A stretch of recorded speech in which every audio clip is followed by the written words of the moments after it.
Commitment 2010 coverage this morning. The battle for Democratic U.S. Senate race is heating up with some recent negative ads between Senator Arlen Specter and challenger Joe Sestak. And joining us now this morning is News 8 political analyst Dr. Terry Madonna to sort of break it all down with us.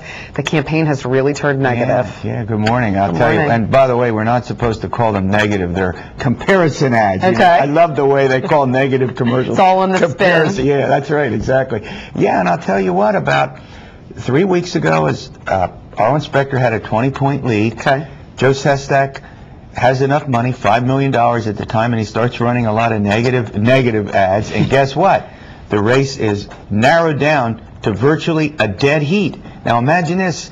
It now looks possible that, I'm not predicting an upset, but it would no longer surprise anyone. Now, why is it that Sestak has gotten so much out of these ads? Because he's run some commercials that have hit home. Making the argument that Senator Specter's not really a Democrat. He switched to get himself reelected, and we're going to talk about that commercial. And then Arlen Specter's making the point in his commercials that Joe Sestak was literally saying kicked out of the Navy. Now that's not the commercial we're going to talk about today, but let me tell you, these are really brutal ads, and with a little more than a week to go, they will just intensify. Now let's take a look at two of those ads. We have a portion of each of them from Sestak and from Specter. Let's go to those now. A change in party will enable me to be re-elected. Arlen Specter switched parties to save one job, his.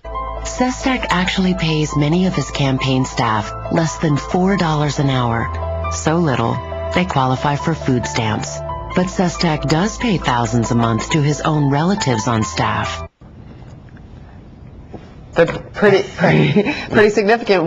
What's your reaction? They're pretty brutal. Okay. Yeah, well, let's take a look at the first one. I mean, imagine if you're the Democrats putting Arlen Specter in the same commercial with Sarah Palin. I mean, for Democrats, I mean, that's about as much red meat as you could get out there, and it's a brutal ad. I mean, and that was just for his political survival, is what that ad is trying to say. That's right. You got President Bush, Sarah Palin, and then you say, oh, he just switched parties to win another term, just another politician.